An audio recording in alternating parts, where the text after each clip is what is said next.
fire now.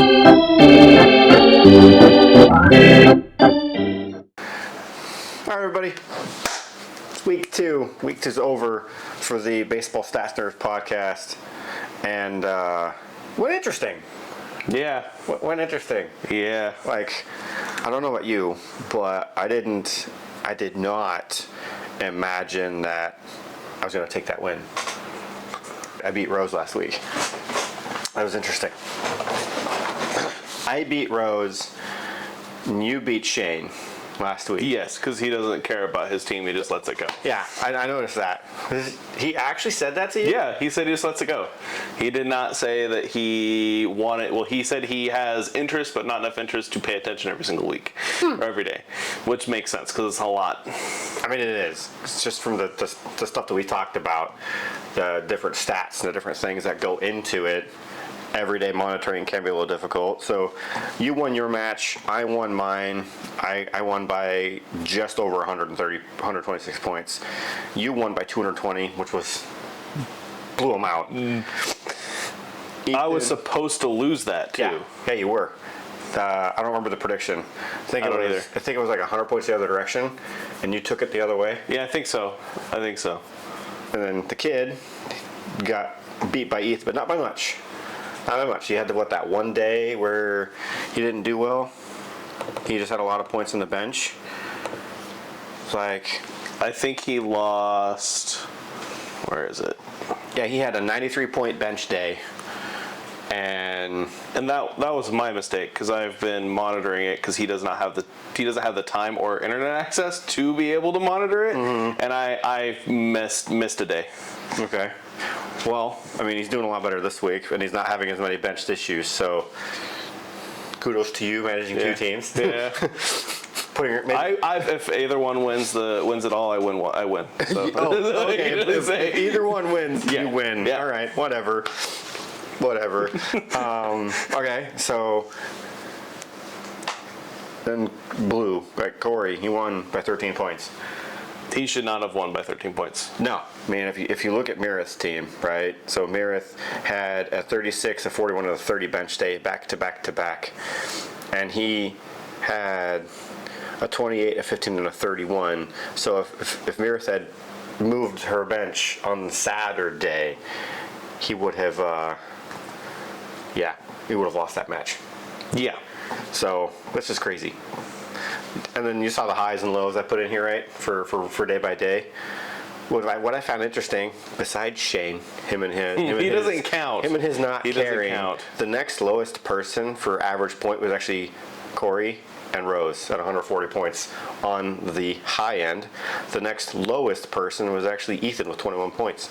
Well, you with 12. Yeah.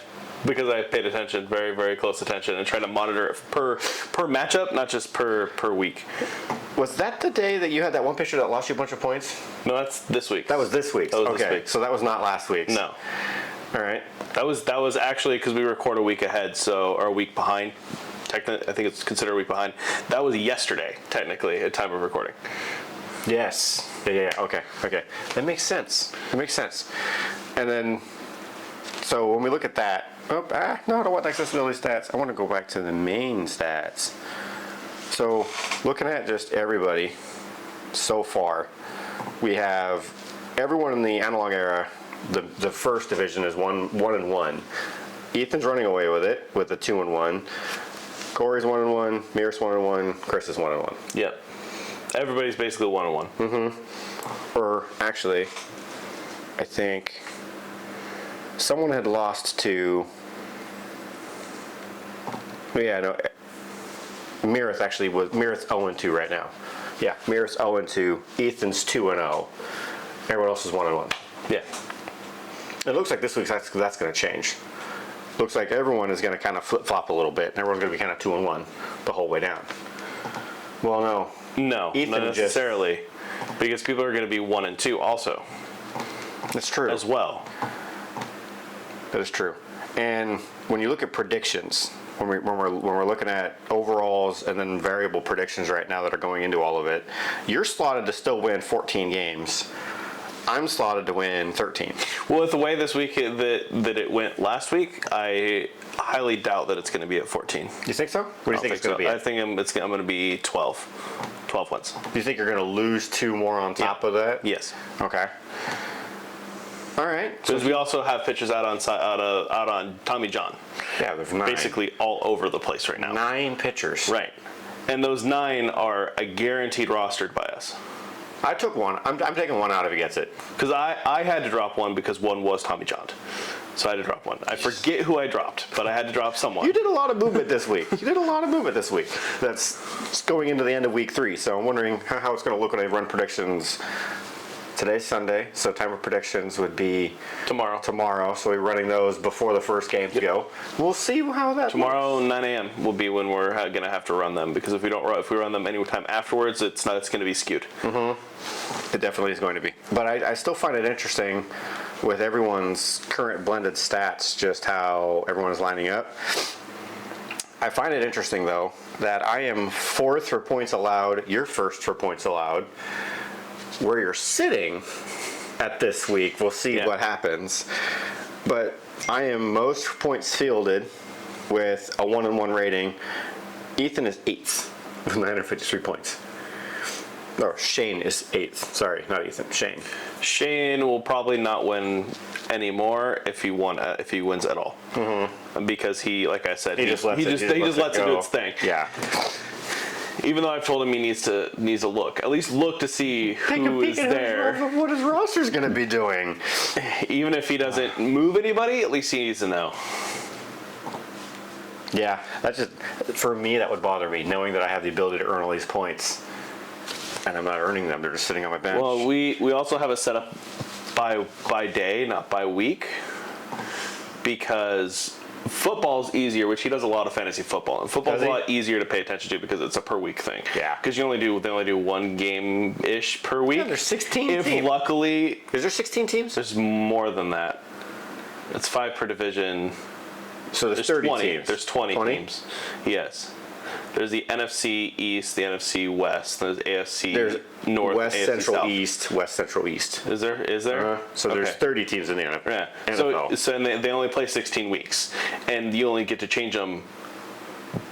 We only change them once because they play 1, if not 2 games during that week. It depends. Really depends, because if they play Sunday night and then they play Friday night, it's still considered 2 games for that matchup for the way they have it set up. Week starts over on Thursdays. Oh, is it Thursdays? I thought it Thursdays. was Mondays. No, so baseball starts on Mondays. Football starts on Thursdays. Okay, before the big matchups. Before the Thursday night football.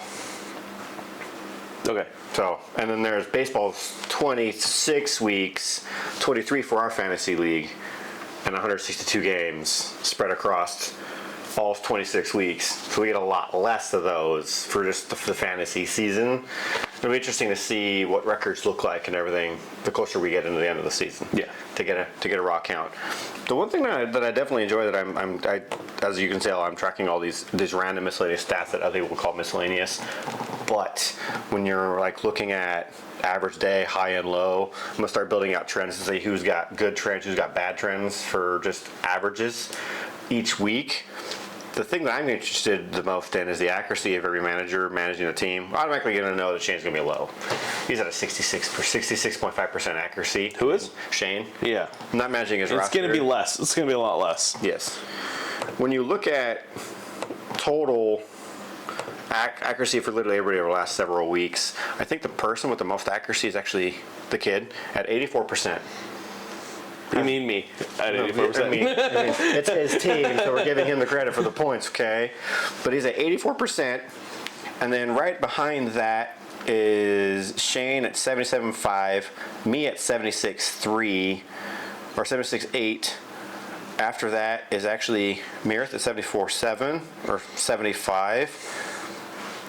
Rose at 71. You're at almost 60. You're at 64.4%. Yep. You have less accuracy. No, you have. Sorry, that's Corey at 64%. You're at 72.8. Corey's is just bad because he didn't. He was sick. He didn't have a chance to. That doesn't count. I have a feeling next week is going to be different. Yeah, I mean, Because he's able to readjust everything if we're looking at it. just this week's percentage for total accuracy, he's at an 83% accuracy for week 3's trend so far. And I haven't added in Saturday's games or today's games yet because they're not over yet. But he's so far leading the pack with this week's accuracy. And last week he was at a Bottom? he was at a 74. So he's definitely risen like crazy. And by the way, Shane's at a 59.4. He's almost got more points on the bench this week than he has had earned, which is just weird. Yeah, I don't know why he said he wanted to do it when in reality I don't think he should have. But it gave us an extra slot to be able to do the 8. He probably felt that it would be a lot different than it really is. Right. Which, I mean, it's fair. Fantasy baseball is a lot. It's a lot. Yeah. I'm not even going to get into the other stats that we're tracking. I'm going to start building out ways to look at each one by team. That's easier. That's easier. That's easier. To kind of have an idea to see what it looks like, so it can make it easier for everyone who wants to be a beginner. I mean, let alone we're learning, but I want to just see how it plays out, and then try to get more people next year. Okay. I would like to see 16 teams, but That would be cool. that's a reach. That's a lot. That's doubling what we currently have. We have 8. 8. That's a lot. Yeah. So, overall fantasy scores, like the overall person, number 1, we already know that that's Ethan right now. The bottom one right now is Meredith. Everyone else is 1-1. So, if we continue going with that trend, like when we're looking at current fantasy standings, like everyone else is either literally tied for 3rd or last place, 8th place. And then we looked at trends for day by day, but then top 3 for each team. So this is something I wanted to bring up and I wanted to look at. So my top 3, Freeman, Minaga, and Goldschmidt, I averaged about 210 points, the 3 of them. Rose, the 3 of his players, he had about 160. So his average was about 50 points lower for his top 3 than I was. So actually that would have about 13 points if you average across all of them would have been the difference between those players. And I beat him by about 140 points. That makes sense. That makes sense. But then you look at Meredith, lost last week, 688 to Drew Blue's 711. Well, Meredith had 180 points across her top 3 performers, whereas Corey had 200 points across his top 3 performers. Barely squeaked out that win of 23 points. Because he was sick, though. No, this week he came back in it. Oh, I thought this was the last No, part of it. this one he came back in it. Like his average point difference was 7 points across each player for average, and he barely won this game. I don't know how he did it. I don't know how he did it. And then you look at the MVP in the Ethan game. The kid 192 points, and then Ethan's was at 201. So very tight, which is why that game is as close as it was. So that one makes more sense. Their averages are a lot more lined up. Yes. Yours, 50-50-50. Shane, 70-50-50. You guys are about tied, but you just walked all over them.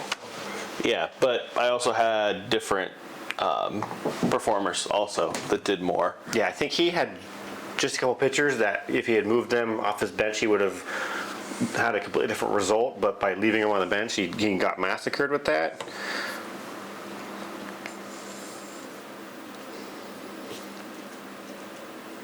Yeah, match it to... Yeah, I had 125 benched points for his pitchers. And... No, that's just pitchers total. Yeah, I don't think it's just bench points. I think it just shows total. Yeah. Yeah, his was a lot lower. Yours was Significantly higher. Yeah. Oh yeah, so this is just point value total. So it doesn't show any kind of bench totals, which is interesting. And you look day by day. So you had a huge day on the 2nd at 207 points, whereas he had 73, and then every day you were almost 1 for 1, except you had 159 on the April 5th, and then 12 points on the 4th. That was your rough day. What was the 4th? I'm trying to look at that. I think that was one where I didn't have anybody play. Is that the one you didn't even play? I think so. Because I had only one player.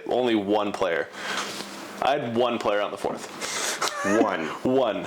And it was Abrams with 12 points. That was it. I didn't lose any. I didn't gain any. I didn't lose any. It was only that. That explains your 12 points. That's bad. But I mean, if you look at the other 2 days, you had a 207 and a 159. That kind of evens it out. So that's pretty good.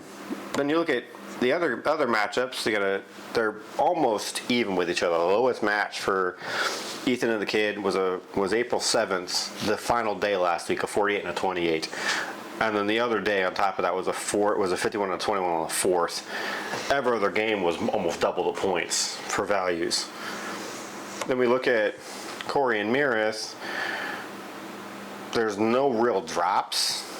When one drops, the other drops. Or when one rises, the other one rises. Except for they have the 169 to 103 on the 3rd, and then the 60 to 140 on the 6th. Those two could have tipped it either direction, but I think because he had that 25-point difference on the 2nd, that's what held him above on top.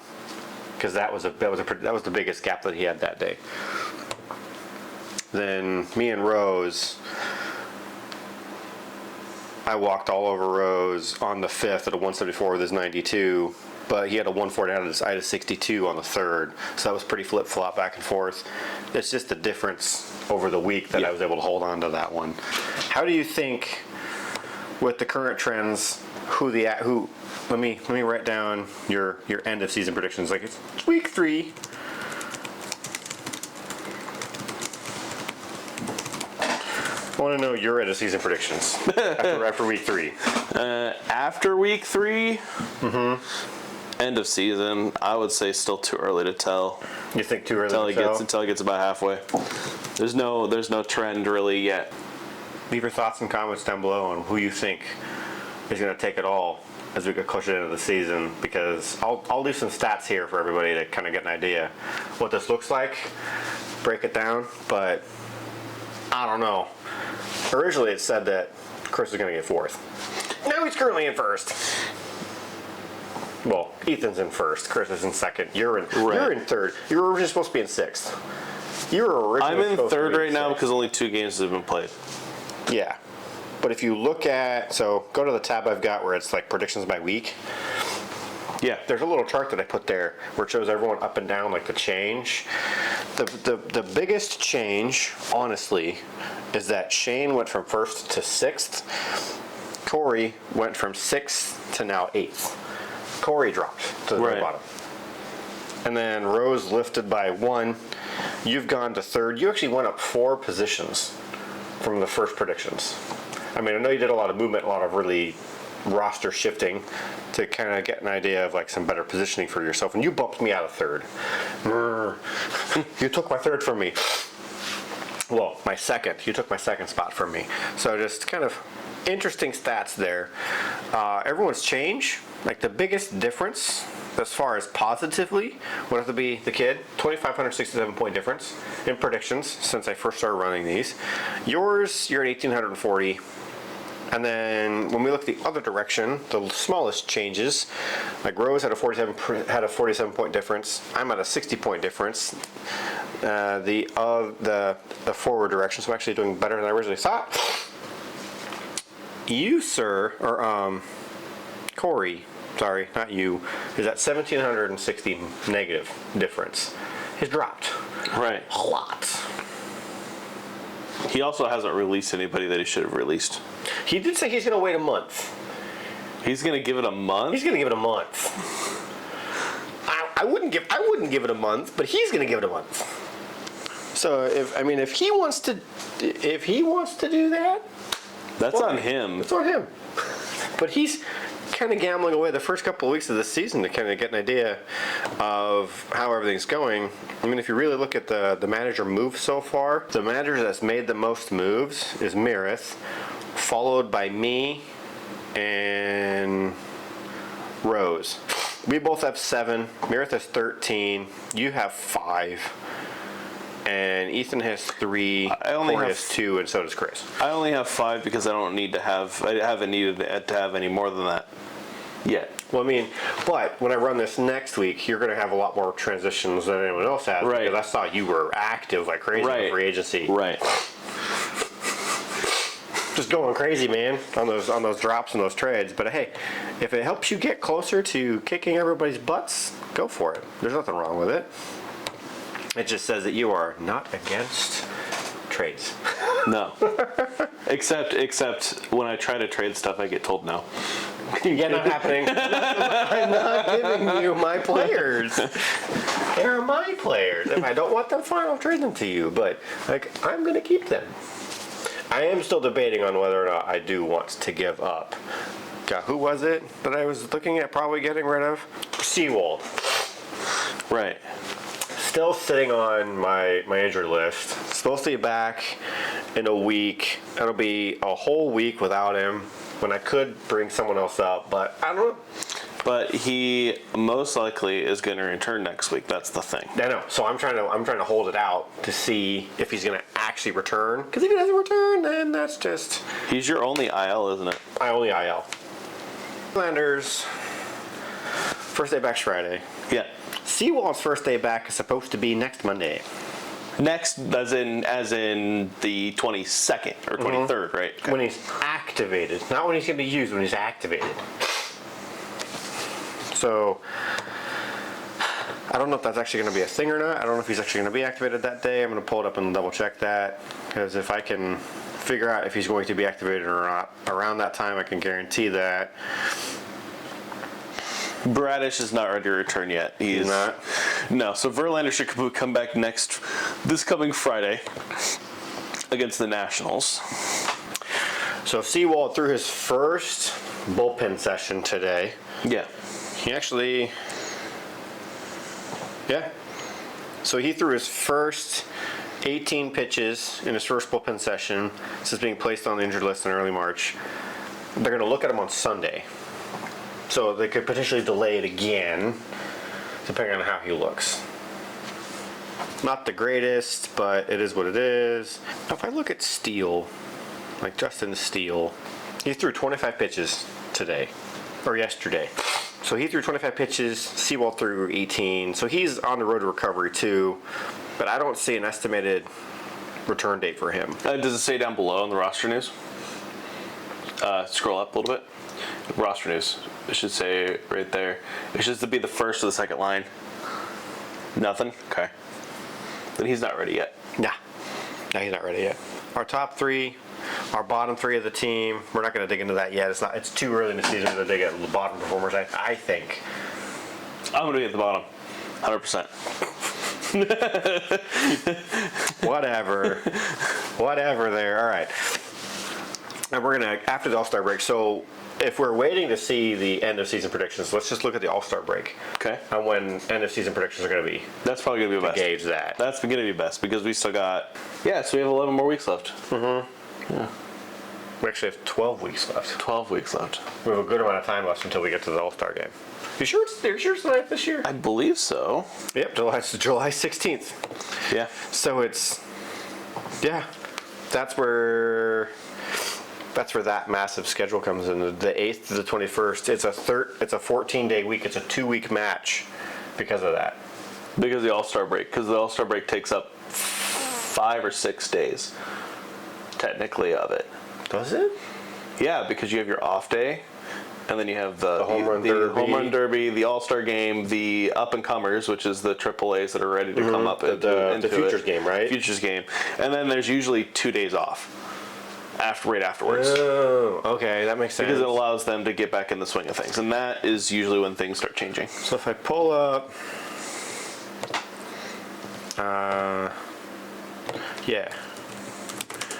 If I just go look at the schedule real quick and actually pull it up, I can see there's 10 games in that 2-week period. Right, and it's on a 14-day, so they're taking 4 or 5 days off. Because they got to get their break in between the All-Star break. I'll be really interested to see what the scores look like for that week. The All-Star break week? Yeah, because if it's 10 games on a typical 6, it means it's going to be a lot more chances for more batters. Because remember, pitchers can only start 12 times in a time period where there's 10 games, you're going to start not having pitchers giving value. So who do you bench? Who do you not? Like that's where this starts to come into play. It's where the pitchers start to have less value. And that's going to be a pay attention to who's actually good, such as Cease, Bello, Musgrove are probably going to be a big in. Hunter Brown, I don't know about him anymore. After that 139-point loss, I don't know. Do you want to be like Corey? You want to hang on to him for a couple of weeks, or do you want to let him go immediately? Like, what are you going to do with him? I might leave him in for now. Just to see how his Just see how he roster does the turns out. next time. I mean, like Hendricks. I dropped Hendricks. Why? Off of one bad outing? He had 2 bad outings. Yeah, that's all. Yeah, okay. He had 2 bad outings, and he's not providing points. He's not giving me the oomph that I'm getting out of the other pitchers. He was a good idea. Yeah, because Hunter Brown plays on the 16th. That's the next time he plays. That's the next time he plays? Yeah. By the way, I'm going to have 12 pitchers exactly for the next week of matchups. This guy's ERA for his last 7 days for Hunter Brown is 121. Yeah, that's what I said, dude. It's 121. I didn't realize how low it was. How many innings? Off of last 7 days. So he, off of season 16.43 off of 7.2. 16.3. Yeah. How many runs allowed? He has allowed 14. He has allowed 14 runs over two outings. How many runs? He has 14. Woo! So 16.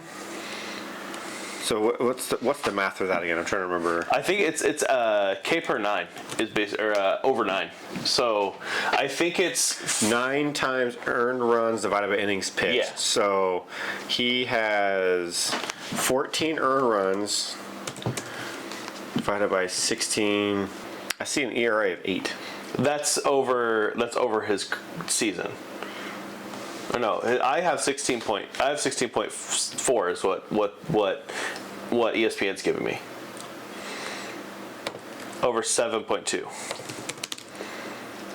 Hunter Brown. But he also threw basically no earned runs on the first outing against the Mets or against the Yankees.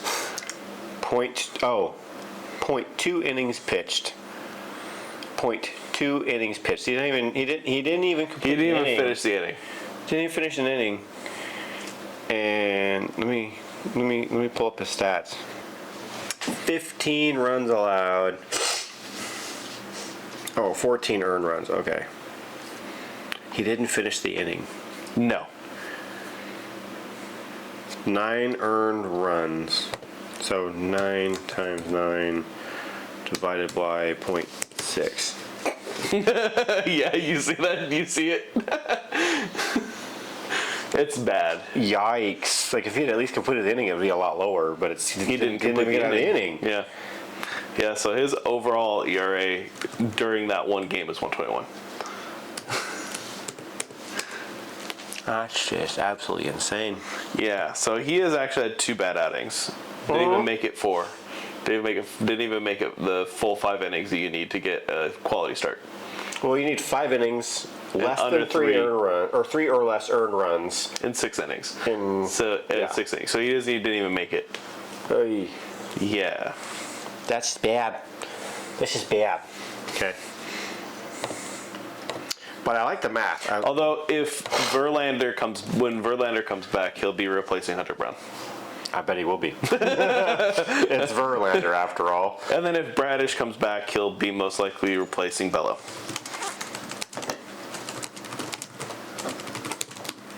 Okay. So let's wrap this up. Let's figure this out real quick. So I'm going to be interested to see how the recap goes Monday night or Wednesday night when we look at how the week went and we predict again going forward.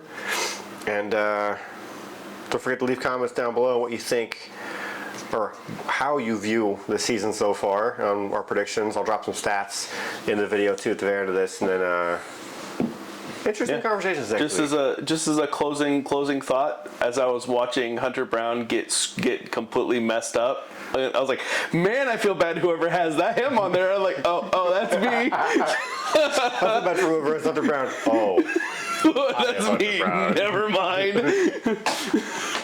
shoot. All right, everybody. This is Baseball Stats Nerds. Catch you later.